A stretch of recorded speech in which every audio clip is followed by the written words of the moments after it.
Well, should we go ahead and get started? And then as folks come in, they'll join if possible. I wanted to thank our guests today, Laura Soto Barra and Julie Rogers, for joining us today.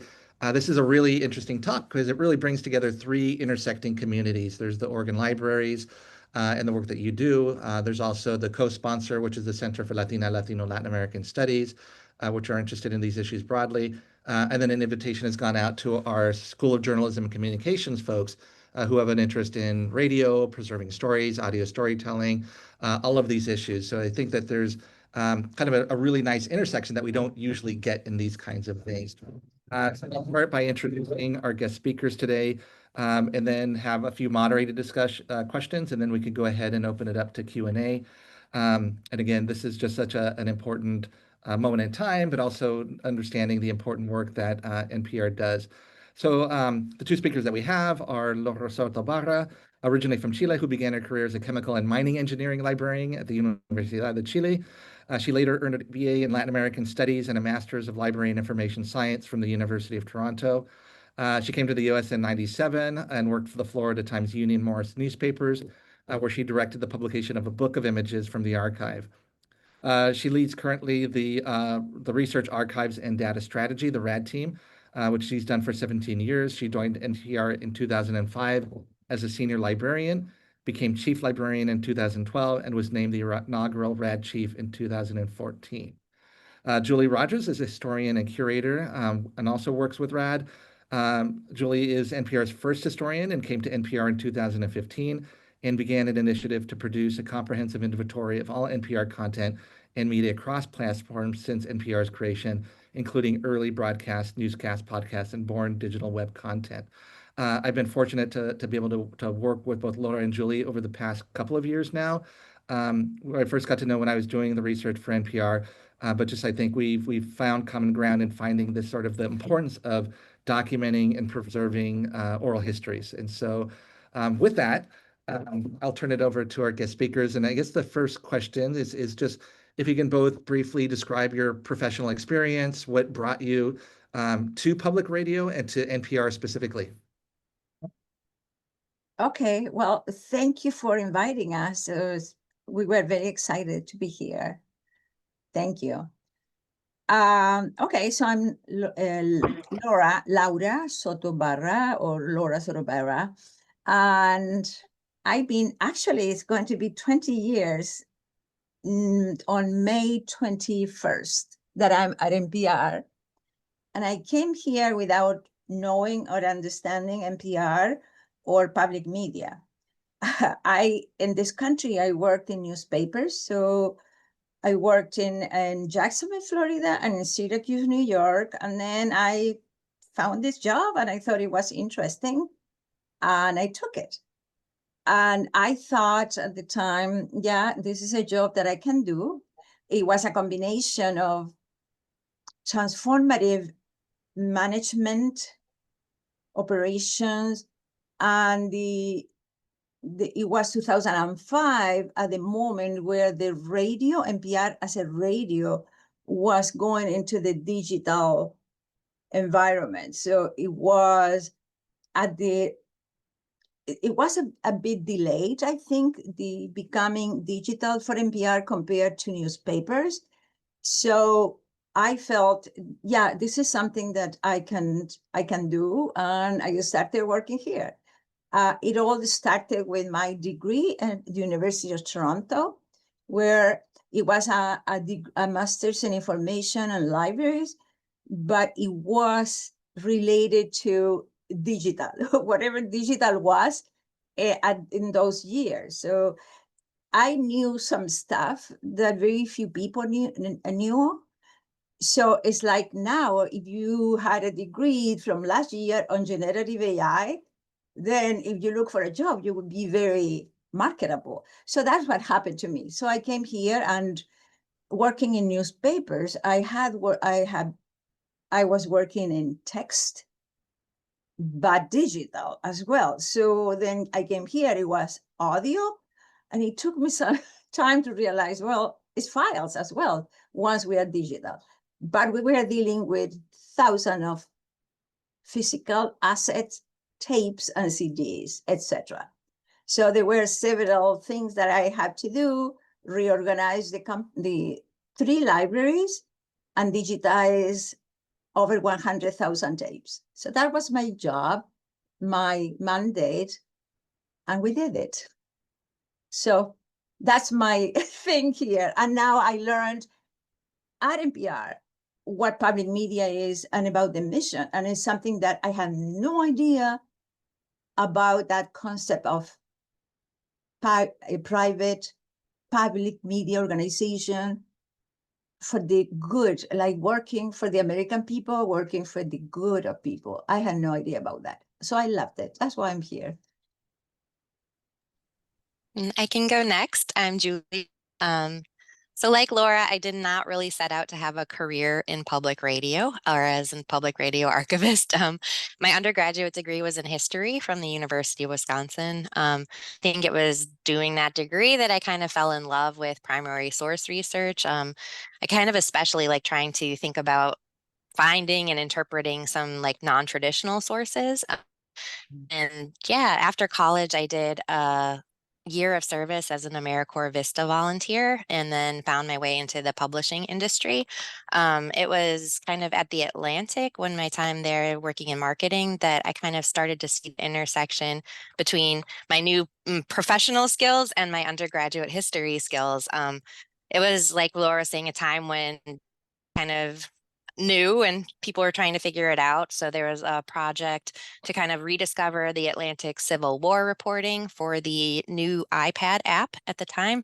And this was just kind of a moment for me to realize like companies may not even have access to their own history in certain ways. And anyways, that experience kind of encouraged me to pursue for education. I went back to school and did a graduate degree in public history at American University here in Washington, D.C.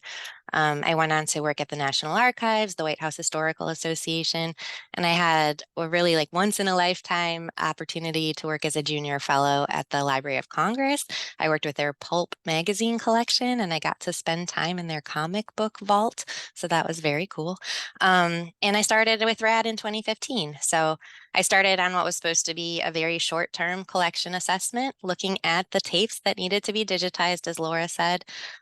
This is material that's stored on physical formats and wasn't really easily accessible to people at NPR, let alone the American public.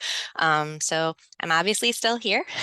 Since that time, I've been working with Laura tirelessly to just kind of raise the profile of the NPR history, to obtain funding for preservation, to build support for increasing public access to the archives.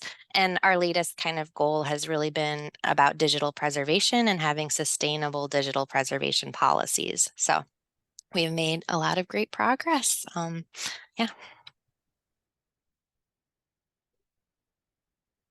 If I could follow up on one of those points, Laura, you'd mentioned sort of this movement from analog to digital, and that is kind of a game changer. And so one of the things we kind of take for granted is that NPR is a relatively young organization, starts in 1970, compared to like the BBC. Uh, right now with digital, the thing itself becomes so vastly different. You know, it's no longer just radio and tapes, but it's also the on-air experience, the terrestrial experience, but also all of these digital assets, including all the internal memos. So when I was doing research, for example, at the archives, you can almost see the shift in office technology from typewritten notes to acetates to then emails, which then become proliferate. And so as the organization and the practice of creating and distributing news in this way becomes much more complicated, how has your work changed in terms of the scale and scope of what you do? Oh my goodness, it has changed quite a bit. Mhm. Okay, let me see. So we have the physical assets archive. It is stored the 100,000 tapes and CDs and papers. All the paperwork is all at the University of Maryland in College Park. We have a historic artifacts archive in the building where we have boxes of stuff like we have jackets from the 70s at NPR. Here we have microphone, we have laptops, and equipment, recording equipment from the 70s. So all that kind of museum stuff that Julie and I had envisioned to exhibit in our building. But COVID changed everything. And now I would say 2/3 of the organization don't work in the DC area. Very few people work in the building. So that we don't know. It's still there. We are preserving it. And then we have the digital archive where we have an app that allows you to find, I would say, all the stories that we have produced in digital, obviously, from the 70s to yesterday, so this morning. And you find the audio, the text, the transcript, the metadata, and well, that's basically right, with metadata, tagging, and the transcript, etc. Of course, as my training in information and library science, I understood that that was what I had to do, just put it all together. But then, because we have the best historian and curator, she said, well, what about the future? And we were like, well, we have copies of the files and servers in the cities. There is a mirror server here. We have something in the cloud, etc. But as librarian and archivist, we were only dedicated to preserve that thing altogether, the descriptive matter. I think we can find, we want to search and find exactly the story we want, but we were not thinking about the future. And we're talking in perpetuity. We said perpetuity, but we didn't know what it was. So I give lots of credit to Julie, because as a curator, she understood, and historian, understood that we were dealing, first of all, with the archive of an organization, and that the archive is also a reflection of our history. Like the stories from the 1970s reflect the way we as content creators view the world. And I think that, Chris, is what you saw when you studied us on our sound and our voices. So I understood that the archive is more than the whole thing descriptive of things. It is a reflection of the organization. And that concept brought up by Julie as a historian, I think changed our views of how we do things.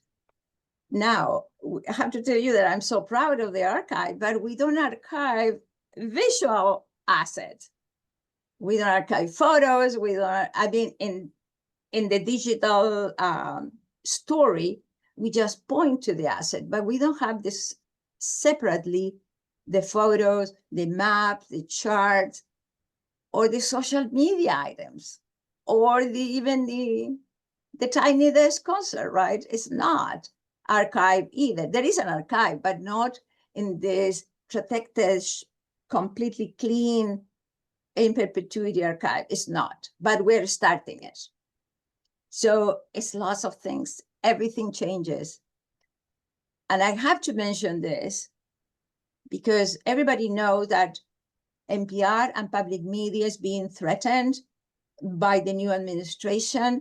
We don't know we are going to have funding, but I can tell you that my department have done everything we could do in protecting our archive.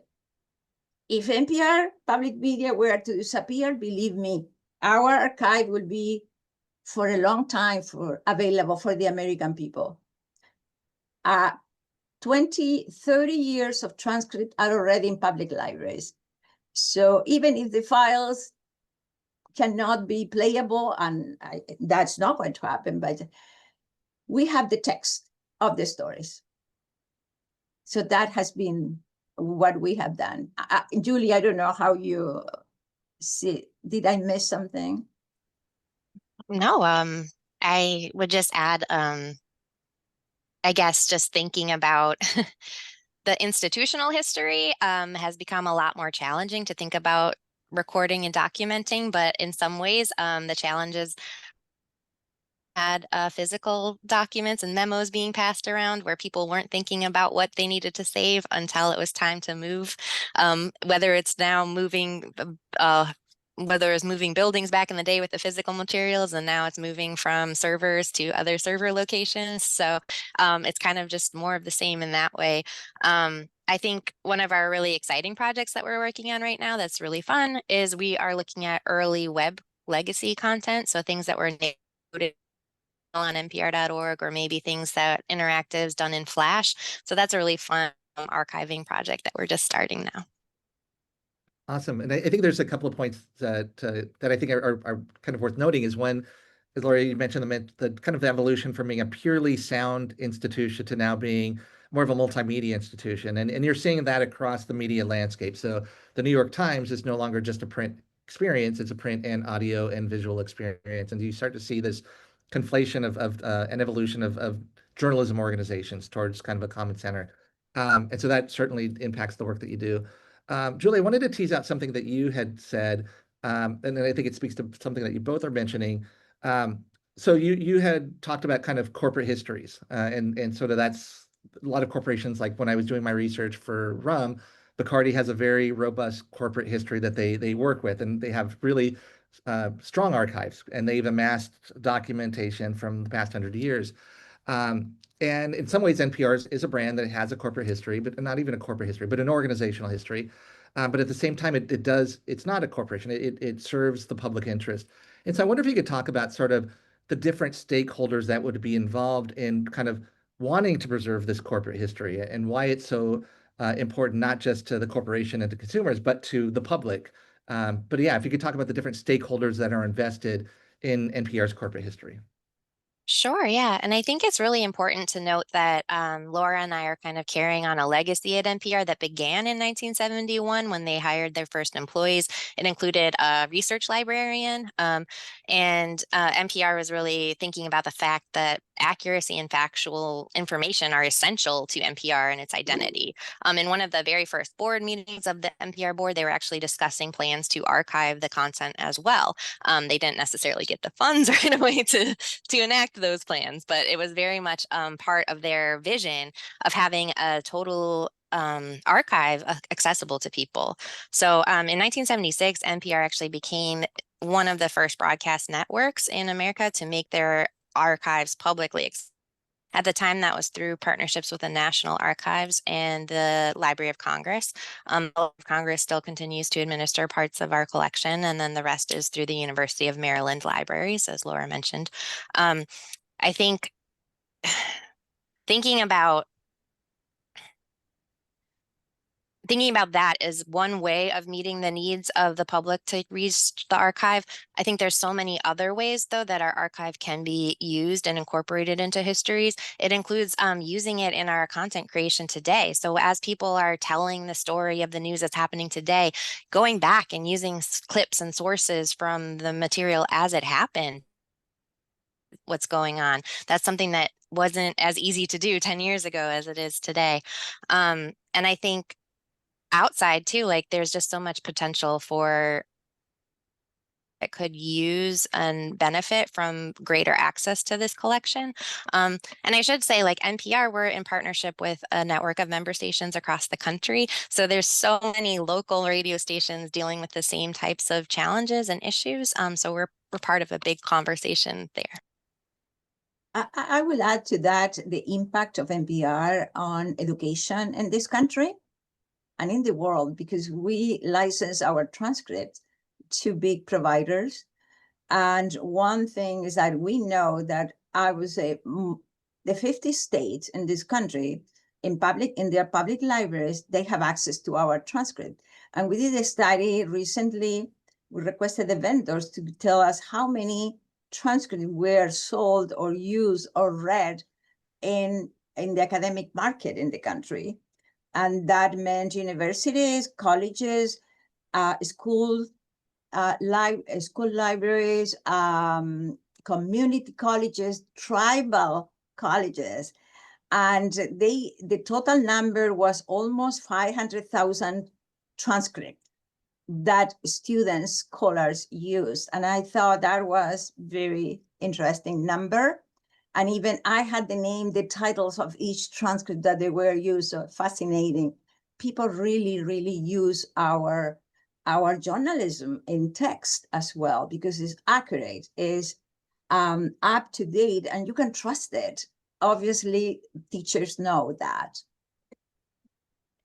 I have one last question, and then hopefully we can open it up to questions from the audience. Some of the efforts that the three of us have been working on is securing grant funding to preserve some of these stories for Latinx stories that were recorded, especially during the 80s and 90s, the Department of Specialized Audience Programs.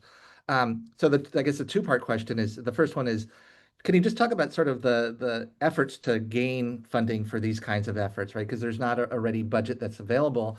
It takes money, it takes time, it takes a lot of work to get the grants that will allow you to do this important work. And then the second part of that is again, the general need to document these particular stories that are in Spanish, stories that are about Latinx lived experiences. And so maybe it's a two-parter question there, and then I think we could open it up. Sure. I can just start a little bit. So, as a public historian working in this environment, it's not traditional. So I think that a lot of ways, like my intellectual labor, I guess, is not an exhibition or a written article, but it's curation, data strategy, collection work, and thinking about what we need to do to make NPR's History and Archives visible. When we kind of went about building this narrative to support the digitization effort, I went to the archive to build the narrative, to build the history. So that included visiting the University of Maryland and looking through the paper institutional archives. It also meant digitizing tape.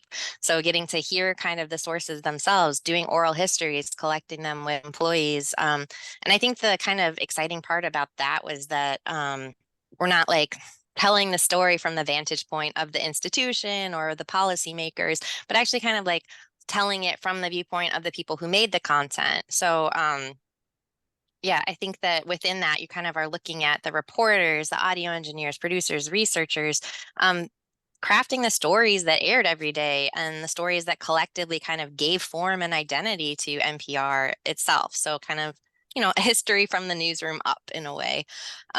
So all of that research was done with a very deceptively simple goal of to just say, what is this content? Why should NPR care, and why should the American public care about saving it?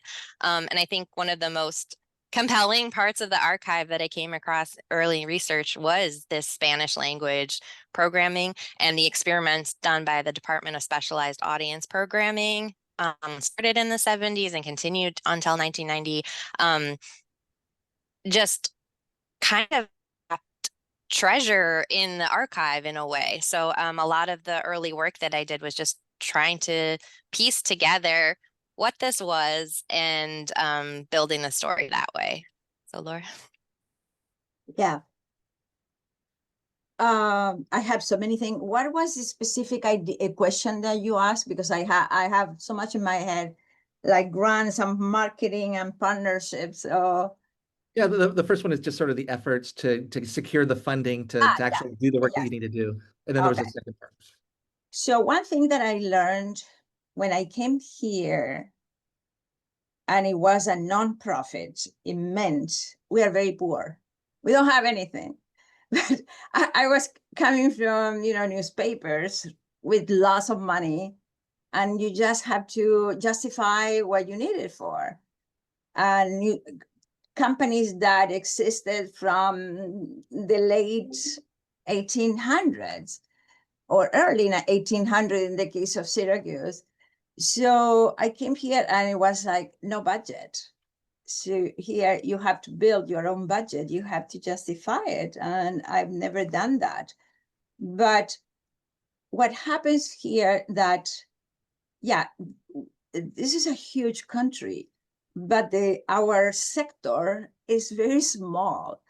And the vendors and the publishers, are the same. So the same publishers, the partners that I had in Jacksonville, distributing content, selling databases, are the same that I have today. So that creates not only friendship, but real business, strong business partners. And I took advantage of that. And also I took advantage of when I realized how much people loved NPR. And whenever I said, you know what, we need to a vendor, we need to have an intern. This is what it would cost me. I don't have this money, but I really will do this project, blah, blah. And people would give us money. So we had small grants. We had the big grants that Julie got, but also had the small ones. And the other thing that the more I got, the more help I got from publishers, for example, or from universities, the more I think gravitas we developed in the organization, that people didn't know about the amazing things that we did, that we have in the archive, because right in 50 years, people come and go, the generation. And we got internal grants as well. And we got lots of discounts whenever, I became an expert in begging for money for the PR. No, in just explaining what we needed. I think that was how, and plus Julie's, of course, help and grants, we were able to digitize 95%, 97% of the collection. And I have to tell you the story what happened last summer when we realized we still have 5,000 tapes to digitize, and NPR is not going to have money for that. Nobody's going to give us grants. It's like, okay, no funds for this. But we had an idea to do a barter agreement. We had a digitization lab in-house that we built.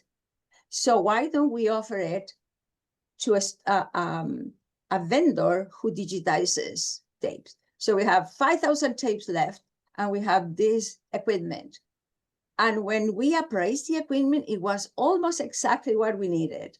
So we executed that contract 2 days ago.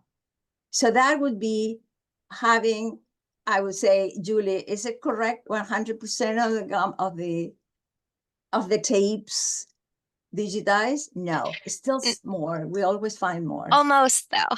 We're getting there. Okay, I think we were getting a few questions in, and then I could help moderate. So one of them is about, and I can kind of contextualize this too. So the decision first to have the NPR archives at the University of Maryland. There's a question also about a separate set of archives, possibly at American University, which is where WAMU resides. And then I guess this is my question is the Library of Congress, and to what degree is there a relationship with the Library of Congress to house some of these archives? But so a lot packed into that question about like the archives, the differences in archives, and the decision to have the archives at the University of Maryland. I think Julie and I have different perspectives on this. I don't consider at this moment the Library of Congress as a partner. They are, from my perspective, storing 20,000 tapes, which we digitize with our own money. I do consider the University of Maryland as my contingency plan, that they are going to save our physical asset and our archives forever. We came to this situation through a long story of back and forth. We started with the National Archives that they couldn't continue, and then passed on to Maryland. The Library of Congress took on that as well. It didn't work out in the way that it was favorable or mutually favorable. It wasn't. So only in 2019, we took 20,000 tapes from the Library of Congress and we digitized them. And then we gave them back the tapes and gave them access and the files as well. Julie, you have a different perspective, I think. No, I think that's exactly right in terms of the cultural programming. And I think it's exciting, like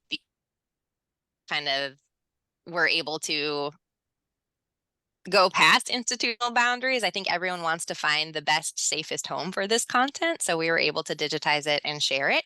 I would say too, specifically about WAMU, institutional paper archives is housed at the American University Special Collections. And that is true for a lot of the local radio stations where they might have a university affiliation or another kind of local connection where a lot of their history might be kept in archives there. I would say that their content, though, at home has housed at the University of Maryland as part of the broadcast archives.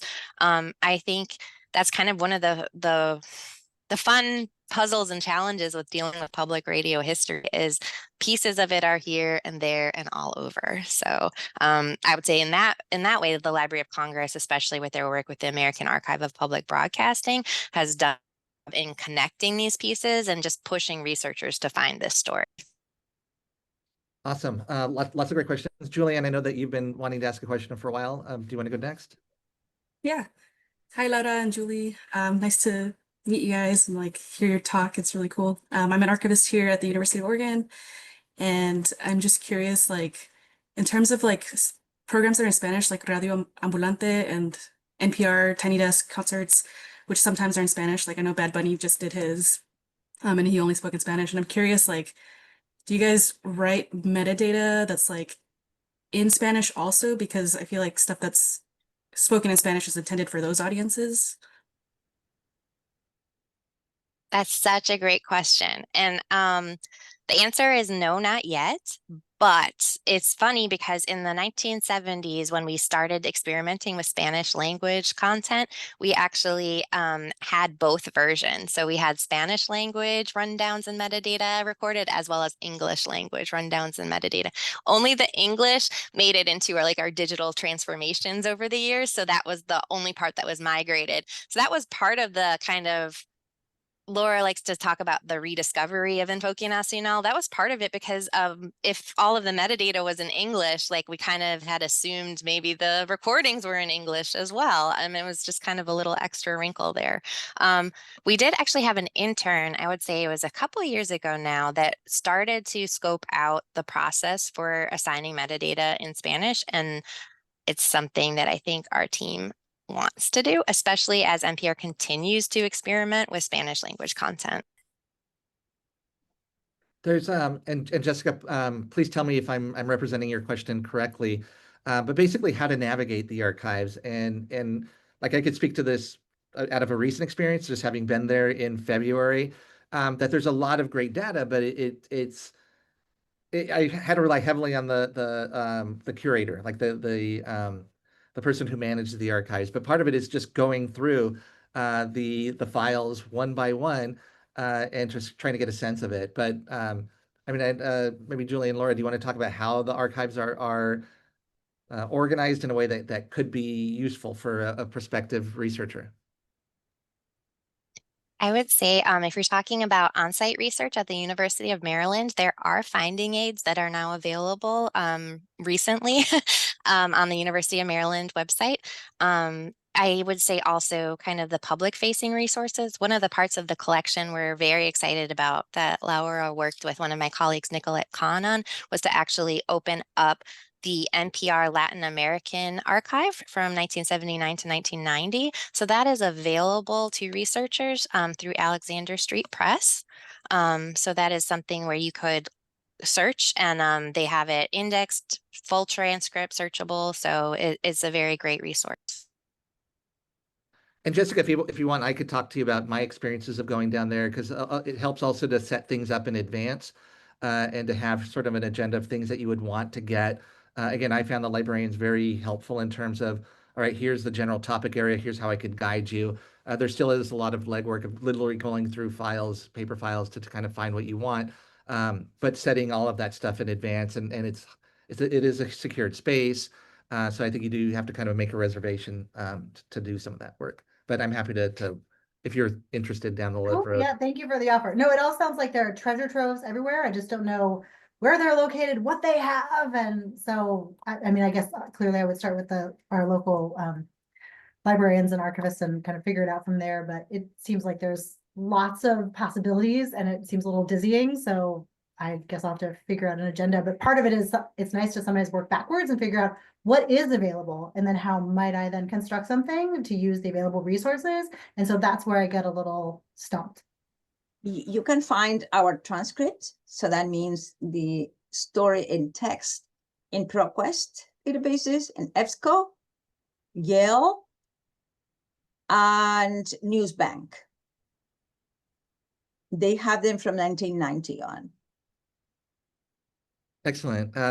So there's a question here from Linda Long, and I do want to kind of qualify this. I know that you don't, in this talk, not speaking for NPR, and so can't talk about necessarily the impact of funding cuts. But I think there is kind of a larger question that maybe you would feel comfortable talking about, which is just sort of increasing pressures at the federal level when it comes to grants and so forth, and funding possibilities that could impact the work that you do. And again, whatever you feel comfortable answering, but it seems like the access to funds to be able to do some of the work that you're doing is impacted by a variety of factors. And so how are you navigating that these days? I have to be very honest with you that we have no idea.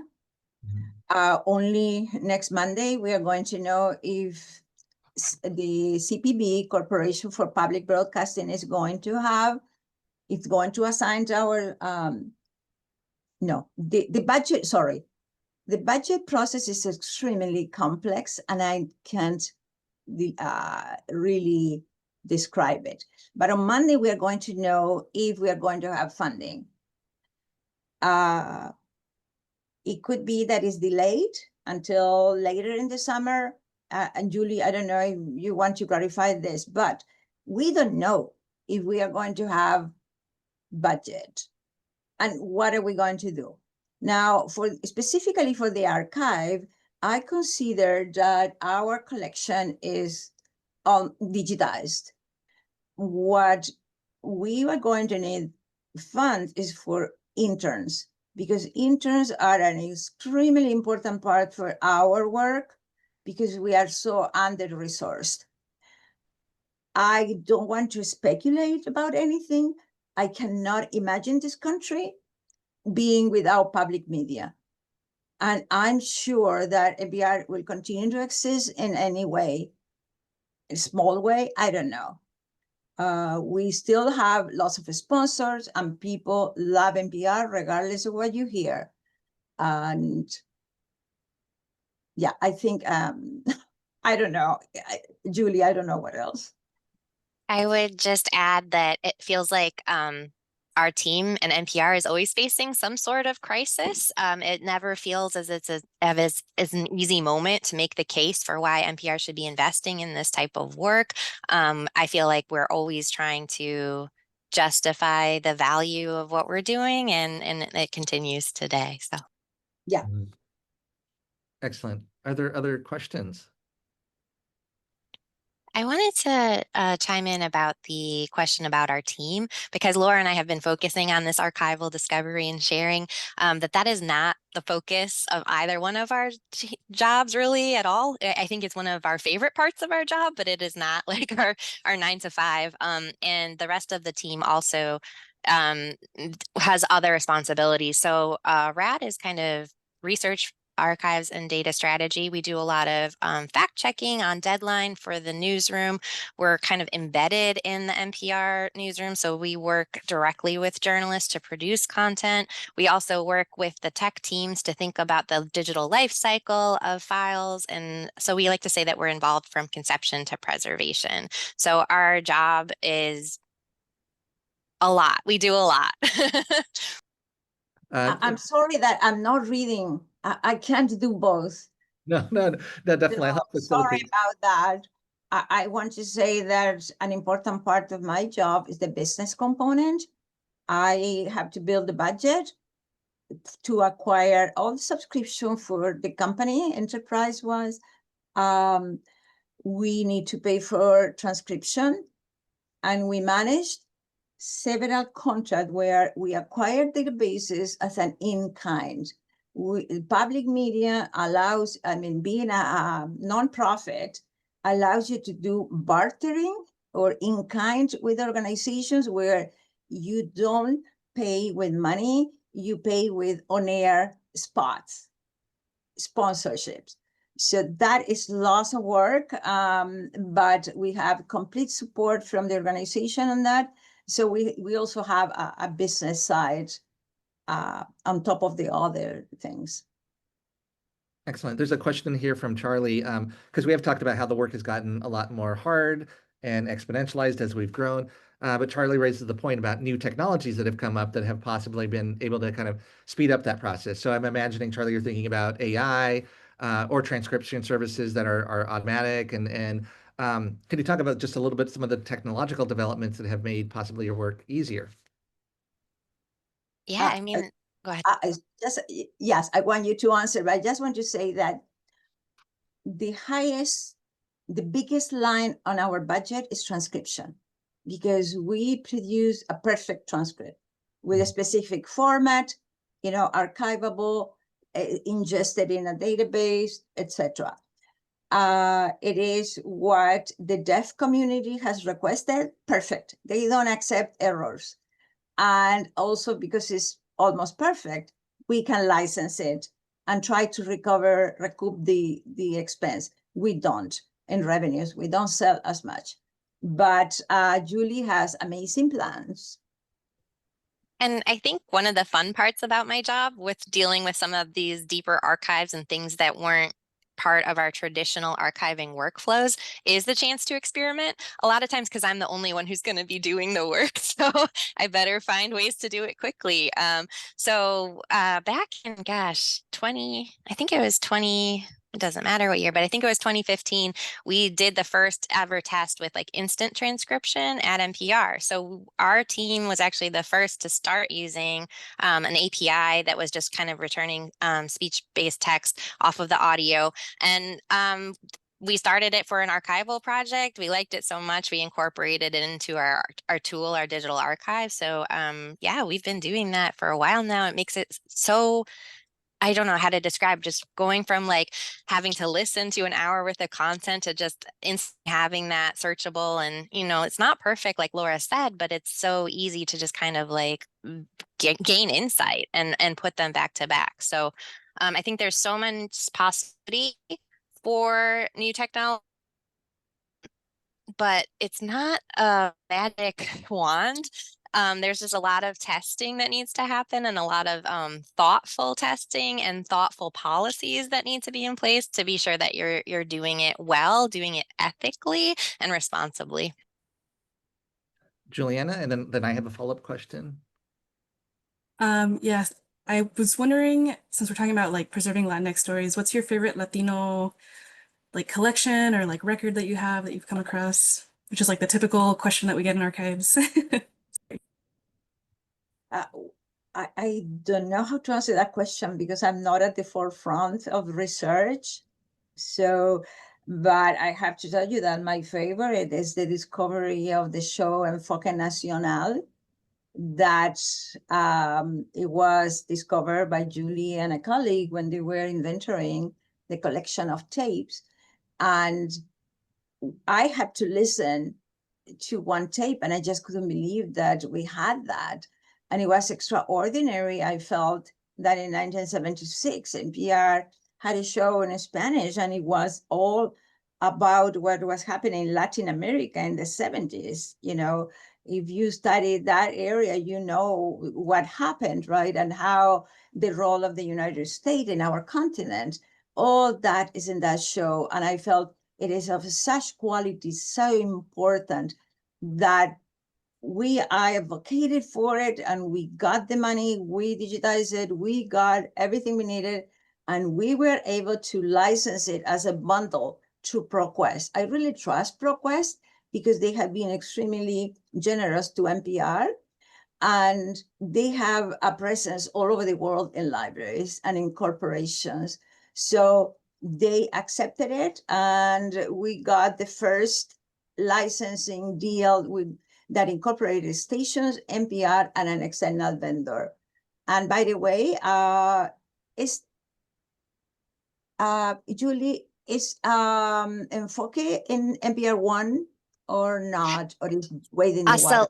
Yes, a selection of Enfoque Nacional is available on NPR One. That is the app, and you can also just get it directly on the website as well. But the playlist works in NPR. And if I could just add in on that topic, as a researcher, when I was writing the book, a lot of the content hadn't been digitized yet. So I'd come across references to it. And so I knew about the thing, but I didn't know about the content. And now we have access to the content, which I think for future researchers, that's going to be much more helpful. Just because I knew about the organization, but I couldn't tell you what it produced, which made that kind of analysis a little bit limited. Um, some of that kind of leads to a question that was raised earlier, which is about kind of the relationship between local stations and then the NPR national overlay. Because Enfoque was produced at a local station. It was a San Diego station. A lot of their archives are in a basement somewhere that they don't have access to. So I think NPR at the national level is doing some heavy lifting, right? That the local stations can't do. So in your relationship between kind of local stations and what they preserve, and at the national level, what you preserve, are there kind of big disparities that you notice? Like, do you find that at the local level, they're not able to engage in the same work to the same degree, or does it vary by market? More funded markets have more resources. Just what's your sense of the kind of the local dynamic? Julie, you. Sure. Yeah, for the local dynamic, I definitely think it varies, but there are only a handful of fully dedicated full-time archivists at public radio stations across the country. It's a handful. There's some really well-known examples and really well done archives that exist. But yeah, I think widely, and sorry, when you're talking about just the local origination of some of these programs, I just think that's like one of the things that makes this content so special, is that it is not at any level of NPR content. It is not like coming from Washington, D.C. top down. It was always kind of conceived of as this idea that it would be produced in all 50 states and nationwide. Just kind of thinking about who founded NPR and who kind of had an impact there. Like the people that went on to found Enfoque Nacional, they were part of founding KBBF in 1972. So it's just this really close relationship, I guess. And you see that in the archive, and I think we're fortunate that NPR from the beginning put away funds, made plans, worked with partnerships, built organizations to save this material, and now we're happy to be able to help the member stations get it back. I know about a number that 5% of public media stations, public radio stations have an archive, and we are 800 stations. So there you go. We receive phone calls from people from stations regularly asking, how do we archive? How do we transcribe? And we explain, we tell them, we help them, but they don't have resources, people or money, nothing, much less now. The American Archive for Public Broadcasting is, kind of fulfilling that. But I think that is going to be a project for the future that we are going to see the results. Mm-hmm. Again, other questions from the audience?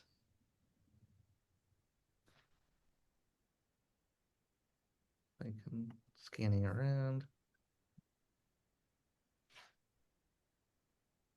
Kind of on that same boat, though. Again, I just have one more question, and then I guess we can kind of see if there's one last one.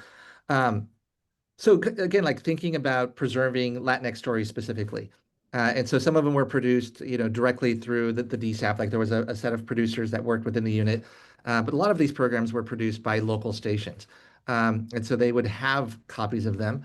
And so, is it easy to get those access to those tapes? Do local stations have they preserved a lot of those stories? So I'm just interested in sort of the coordination on your team in order to kind of aggregate stories that would have been produced under NPR. Yeah, so that's a question again, like the coordination between local stations and then the national efforts. So an example I would think of, like there's a show called Hispano Paranamo, I think, something Panorama. like Yeah, Panorama. I don't think that was produced by NPR, but it was produced by an affiliate station. Yeah. It's having, it's just like, how do you get those things? I guess is the kind of the Yes. mechanics of it. Yeah. So, sorry. Go ahead. If we have the tapes, we're going to make them public. And that's what we are doing. Yeah. So Panorama Hispano, Latin Files, Enfoque Nacional are almost done. So now we are, okay, let me see. The next ones are about disability. We publish a bundle of disability shows. And then what I have in mind is another important show, Faces, Mirrors, Masks. And that is 13 episodes of the most fantastic content is Latin American writers. So we have sometimes the writer, sometimes professor, expert talking about that body of literature.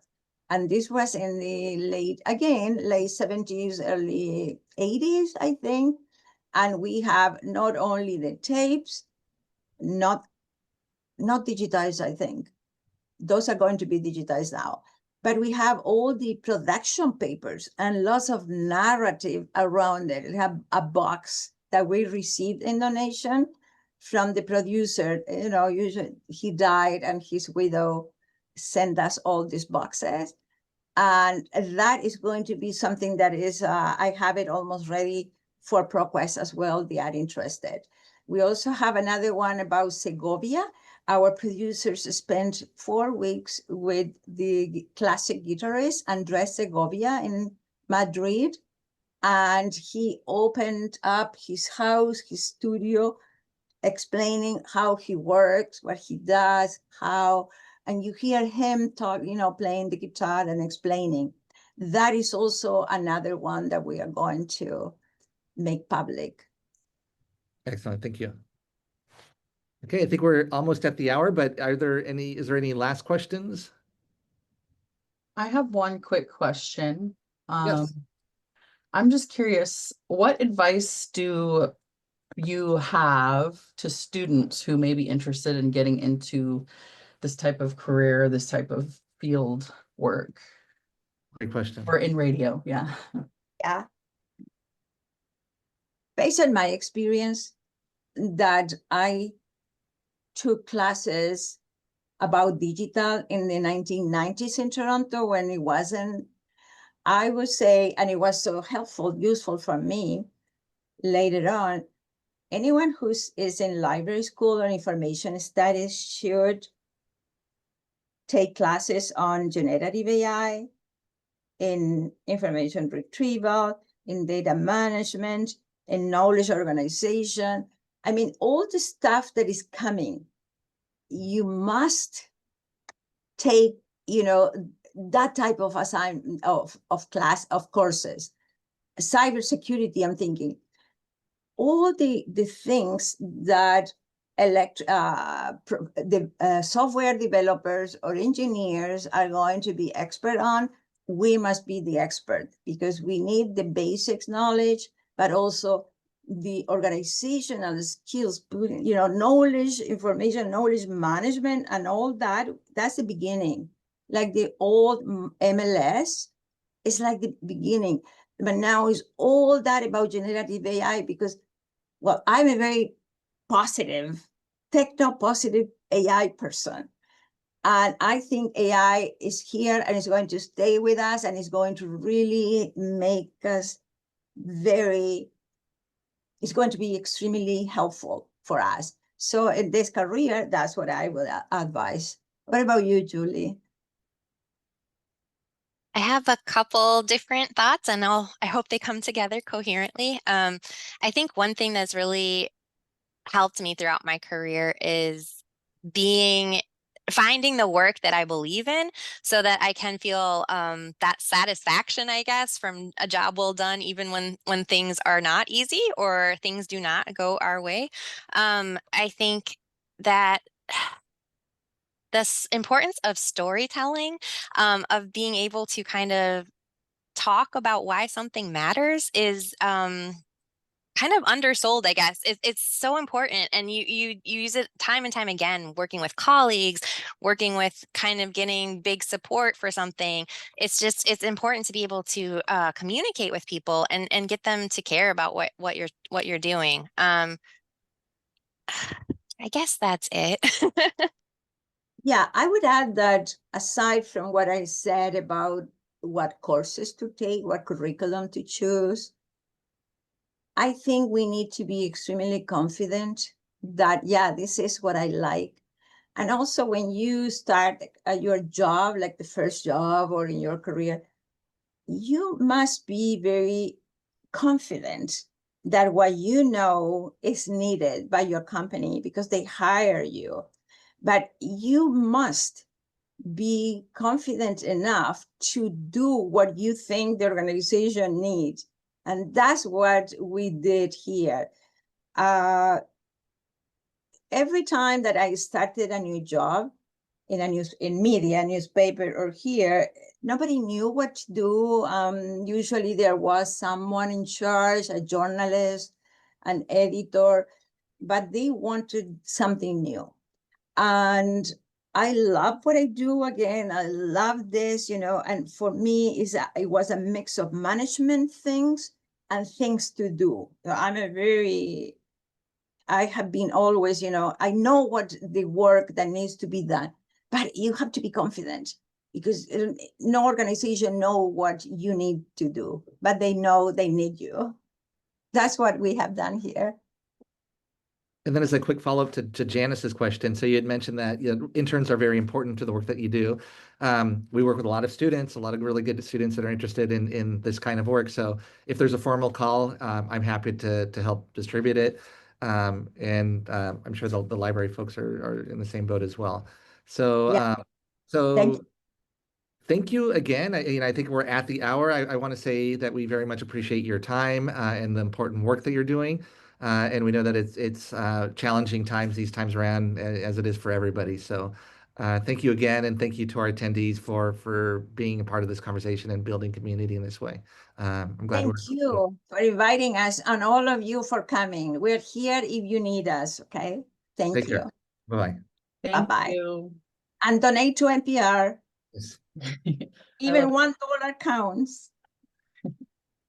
Thank you.